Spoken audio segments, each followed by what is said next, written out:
ሰላም ጤና ይስጥልኝ የኢትዮ ሞኒተር ተከታታዮች፣ ዋና ዋናዎች በማስቀደም ለዛሬ ያዘጋጀናቸው ዜናዎች እንደሚከተለው እናቀርባለን። ላይክ፣ ሼር እና ሰብስክራይብ እያደረጋችሁ አብራችሁን ቆዩ። ህወሓት ከኤርትራ የሚያደርገውን የሰላም ግንኙነት እንደሚቀጥልበት አስታወቀ።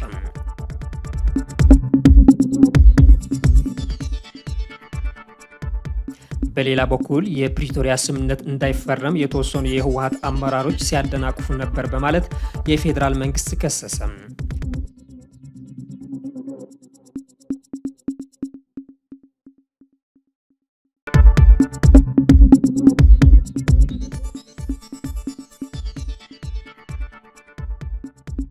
ከ5000 በላይ ደቡብ ሱዳናውያን መሰደዳቸው የተባበሩት መንግስታት አስታወቀ።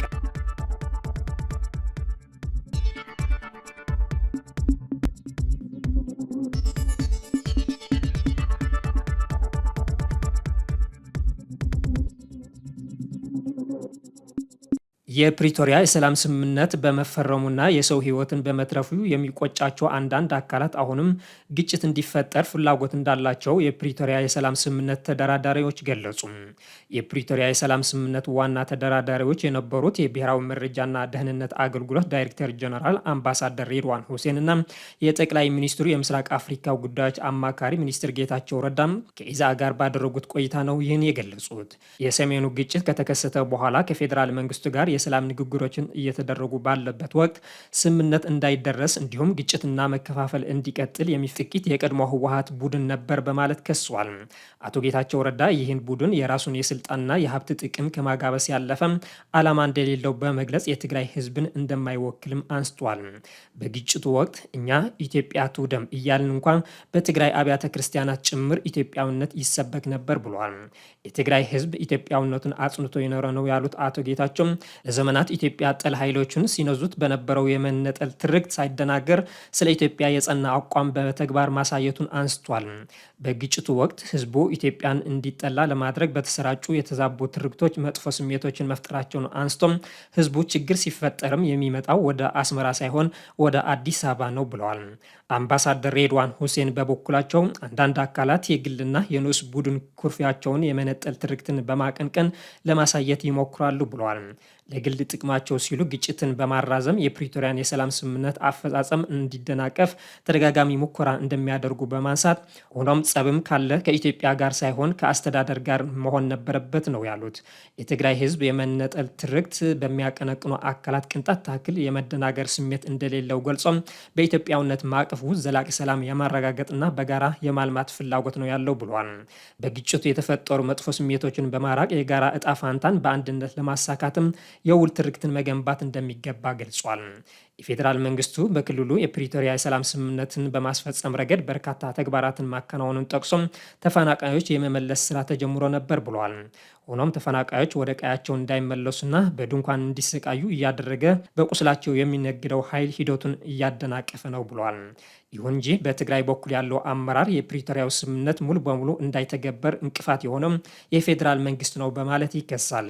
ለዚህም ከመከላከያ ሰራዊት ውጭ ያሉ ኃይሎች ከትግራይ ክልል ማስወጣት የሚገባው የፌዴራል መንግስት ሆኖ ሳለም ላለፉት 2 ዓመት ተኩል ይህን ማድረግ አይፈልግም በማለት ይወቅሳል። ወራሪ ኃይሎች ከትግራይ ግዛት ሳይወጡም ተፈናቃዮች መመለስ እንደሌለባቸው ይከራከራል። የትግራይ አመራር እርስ በርስ ሲካሰሱ የፕሪቶሪያው ስምምነትን በተሟላ መንገድ ሳይተገበሩ ለ2 ዓመት ተኩል የቆዩት የፌዴራል መንግስትና ህወሓት አሁን ወደ ለየለት የመጠቃቃት ፕሮፓጋንዳ እየተመለሱ ይገኛሉ። ህወሓት በፖለቲካዊ ልዩነት ከድርጅቱ የወጡ አመራሮችን ተጠቅሞ የፌዴራል መንግስት ዘመቻ ከፍቶብኛል በማለት ሲከስ፣ የፌዴራል መንግስት ደግሞ ህወሓት ከኤርትራ መንግስት ጋር እየሰራ ነው በሚል ይከሳል። ከኤርትራ ጋር ሰላም እንፈልጋለን ሲሉ አንድ የህወሓት ስራ አስፈጻሚ ተናገሩ። የህወሓት ስራ አስፈጻሚ አባል የሆኑት ዶክተር አብርሃም ተከስተ ከወይን ጋዜጣ ጋር ባደረጉት ቃለ ምልልስ ህወሓት ከኤርትራ ጋር ያለውን ግንኙነት ለመመለስ የማንም ፍቃድ እንደማይጠይቅ ገልጿል። ከኤርትራ ጋር ሰላም አስፈላጊ መሆኑን የገለጹት ዶክተር አብርሃም ሰላም ያስፈልገናል ብቻ ሳይሆን ከኤርትራ ጋር በተገቢ እንሰራበታለን። ከኤርትራ ጋር ሰላም ነው የምንፈልገው፣ ለሰላም ብለን ደግሞ እንሰራለን ብለዋል። የኢትዮጵያ መንግስት ህወሓትን እውቅና በመስጠቱ ነው የተፈራረሙት ያሉት ዶክተር አብርሃም ህወሓትም የፌዴራል መንግስትን እውቅና ሰጥቶ ነው የፈረመው። ሁለታችን ለእያንዳንዳችን እውቅና በመስጠት ነው ውሉ የፈረም ነው። ስለዚህ ህጋዊነት የሚመለከት ከዛ ነው የሚጀምረው ሲሉ ተደምጧል። ምርጫ ቦርድ የወሰነው ውሳኔ ነገ በህግ እንደሚያስጠይቀው የገለጹት ዶክተር አብርሃም ተከስተም እኛ የፕሪቶሪያ ውልን ይተግበር ነው እያልን ያለ ነው። ሰላም ይምጣ፣ ሰላም ይከበር፣ የተፈናቀሉ ይመለሱም፣ ሉዓላዊነታችን ይከበር ነው እያልን ያለ ነው።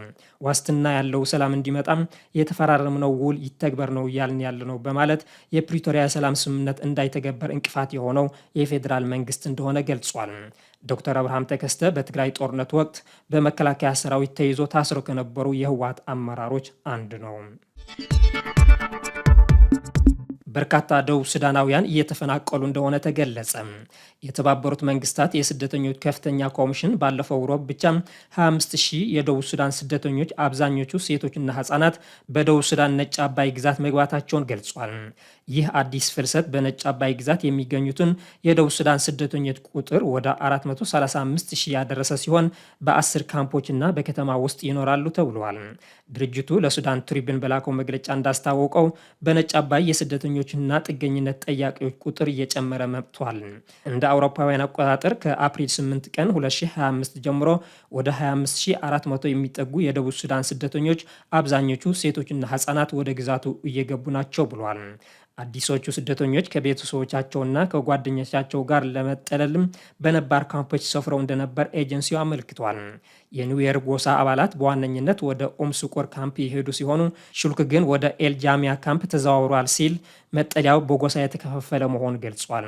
ሱዳን የ824,000 ስደተኞች መኖሪያ ናት ሲል የገለጸው የፍልሰተኞቹ ድርጅት ሚያዝያ 24 በወጣ መረጃ መሰረት ከ613,000 በላይ የሚሆኑት ከደቡብ ሱዳን የመጡ ናቸው ብሏል።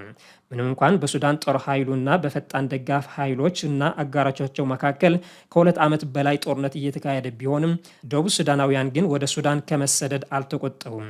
መግለጫው ለአዲስ ስደተኞች ፍልሰት ምክንያት የሆነው የጸጥታ ችግርና የደቡብ ሱዳን የላይኛው የናይል ግዛት ያለውን የሰብአዊ ሁኔታ መባባስ ነው።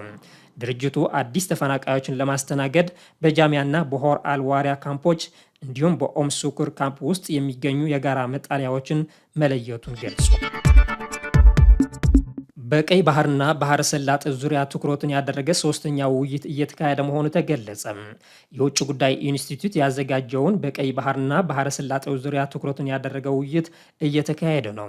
ውይይቱ የባህረ ሰላጤውና የአፍሪካ ቀንድ ሀገራት የኢኮኖሚና የጸጥታ ትብብርን በመዳሰስ ያሉ እድሎችን፣ ተግዳሮችንና የወደፊት አቅጣጫዎች ለማስቀመጥ የሚያስችል ነው ተብሏል።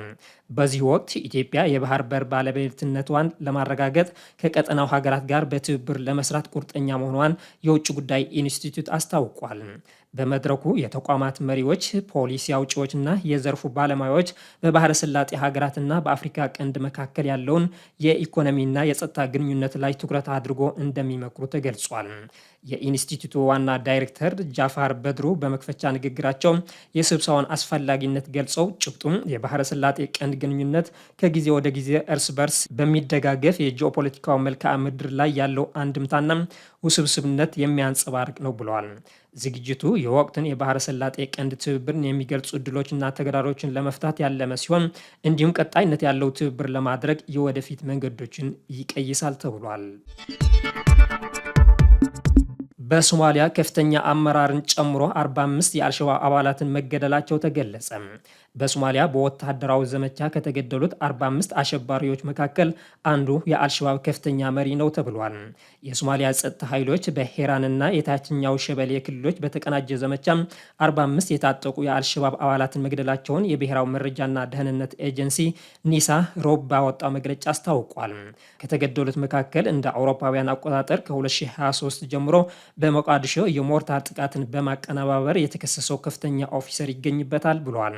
ኒሳ በመግለጫው እንዳስታወቀው ከማክሰኞ ከሰዓት እስከ ሮብ ድረስ በሄራን ኤል ሐራሪ አካባቢ 6 የአየር ድብደባዎችን የተፈጸሙ ሲሆን 45 የከዋርጅ ተዋጊዎችን መሪዎችና ሚሊሻዎችን ጨምሮ ተገድለዋል። የሶማሊያ መንግስት ከአልቃይዳ ጋር የተቋራኘውን አልሸባብን ለመመከት ከዋርጅ የሚለውን ቃል ይጠቀማል። በክልሉ የጸጥታ ባለስልጣን የሆኑት አህመድ መሐመድ ለአናዶሉ በስልክ እንደተናገሩት የስለላ ኃይሎች ቡድኑና ከፍተኛ ኦፕሬተሮቹ የተሸሸጉበትን ቦታ ለመምታት ሰው አልባ የአየር ላይ ተሽከርካሪዎችን ተጠቅመዋል ብሏል። የተገደሉት የአልሸባብ ከፍተኛ መሪ ከ2023 ጀምሮ በሞቃዲሾ ውስጥ የሞርታር ጥቃቶችን ሲፈጽም ቆይቷል ብሏል። የተገደለው በታችኛው ሸበሌ ክልል ሳቢብ አቅራቢያ በተካሄደው ዘመቻ ነው። ትራምፕ ደቡብ አፍሪካ ነጮችን እያሳደደች ነው ሲሉ ፕሬዝደንት ራማፎዛን በጋዜጣው መግለጫ አፋጠጡ። የአሜሪካው ፕሬዝደንት ዶናልድ ትራምፕ ደቡብ አፍሪካ ነጮችን እያሳደደች ነው ሲሉ የሀገሪቱን ፕሬዝደንት ሴሪል ራማፎዛን በዋይት ሀውስ በነበረ ጋዜጣው መግለጫ አፋጠጡ። ደቡብ አፍሪካ ለዘመናት የቆየ የመሬት ኢፍትሐዊነትን ለመቅረፍ አልሟል ያለችውን የመሬት ፖሊሲ ማውጣቷን ተከትሎ ከአሜሪካ ጋር እየተዋዘገበች ትገኛለች። የሁለቱን ሀገራት ዲፕሎማሲያዊ ግንኙነት ለማሻሻል ወደ አሜሪካ ያቀኑት ሰሪል ራማፎዛ በደቡብ አፍሪካ ነጮች አርሶ አደሮች እየተገደሉ እንዲሁም እየተሳደዱ ነው በሚል ትራምፕ በጋራ ጋዜጣው መግለጫቸው ላይ ሊያፋጥጧቸው ሞክረዋል። በዚህ ሳምንት ሮብ አሜሪካ ወደ 60 ለሚጠጉ አፍሪካነርስ ተብሎ ለሚጠሩ የደቡብ አፍሪካ ነጮች ጥገኝነት ከሰጠች ከሳምንታት በኋላ ነው ራማፎዛ የሁለቱን ሀገራት ግንኙነት ለማደስ ወደ ዋይት ሀውስ ያቀኑት። ነገር ግን ፕሬዝደንት ትራምፕ በጋዜጣው መግለጫ ላይ በደቡብ አፍሪካ ውስጥ በነጮች ላይ የዘር ፍጅት እየተፈጸመ ነው በሚል በመሪዎቹ የጋራ ጋዜጣው መግለጫ ላይ ማስረጃ ያሉትን ቪዲዮን እንዲታይ አድርጓል። በደቡብ አፍሪካ አብዛኛውን የሀገሪቱን የእርሻ መሬቶች የሚቆጣጠሩት አነሳ ነጮች የዘር ጭፍጨፋ ይፈጸምባቸዋል በሚል በርካቶችን ዘንድ ተቀባይነት ያጣና ከእውነት የራቀ እንደሆነ ይነገራል። ትራምፕ የተገደሉ ነጮች ገበሬዎች መካነ መቃብር ነው የተባለው በርካታ መስቀል የተደረደረበት ምስልም ጨምሮ ሌሎች ተቃዋሚዎችን ሲያሰሙ የሚያሳይ ቪዲዮ ራማፎዛ ፊት አሳይቷል። ከረቡዕ የዋይት ሀውስ ስብሰባ በፊት ፕሬዝደንት ራማፎዛ ከአሜሪካ ጋር ያለውን የንግድ ግንኙነት ማሻሻያ ቅድሚያ የሚሰጠውን ጉዳይ መሆኑን አጽንኦት ሰጥቶ ነበር። አሜሪካ ከደቡብ አፍሪካ የሚገቡ ምርቶች ላይ 30 በመቶ ቀረጥ ጥላለች። ራማፎዛ በዚህ ውይይት ወቅት ትራምፕን ለማስደሰት ተስፋ በማድረግ ሁለት ታዋቂ የደቡብ አፍሪካ ጎልፍ ተጫዋቾችን በማምጣት እንዲሁም የሀገራቸውን የጎልፍ ታሪክ የሚያሳይ ትልቅ መጽሐፍ በስጦታ አበርክቶላቸው ነበር። ሁለቱ መሪዎች በኦቫል ቢሮ ያደረጉት ስብሰባ በአክብሮት ተጀምሮ ነበር። ሆኖም ትራምፕ ቪዲዮውን ለማሳየት መብራቱን እንዲደበዝዝ መጠየቃቸውን ተከትሎ የውይይቱ ስሜት ጥላ አጥልቶበታል። ራማፎዛ በበኩላቸው በቪዲዮው ላይ የተሰሙ ምልክቶችና ንግግሮች የመንግስት ፖሊሲ አይደለም፣ በደቡብ አፍሪካ የተዘረጋው መድብለ ፓርቲ ዲሞክራሲ ሰዎችን በነጻ ሀሳባቸውን እንዲገልጹ የሚያደርግ ነው ሲሉ ተከራክረዋል። ትራምፕ ደቡብ አፍሪካ በቅርቡ ያጸደቀችውን የመሬት ፖሊሲ በተወሰኑ ማህበረሰቦች ላይ ያነጣጠረ ነው በሚል ለሀገሪቱ የሚደረገውን የገንዘብ ድጋፍ አቋርጧል። ደቡብ አፍሪካ ከጨቋኙ የአፓርታይድ ስርዓት ከ30 ዓመታት በፊት ብትላቀቅም አሁኑ አብዛኛው የሀገሪቱ እርሻ መሬቶች አነስተኛ በሆኑ ነጮች እንደተያዘ ነው። ትራምፕ ከዚህ በፊትም የዩክሬኑ ፕሬዝዳንት ዜሌንስኪን በተመሳሳይ ማፋጠጣቸው ይታወሳል። የዕለቱ መረጃዎች እነዚህ ነበሩ። መልካም ጊዜ ይሁንላችሁ።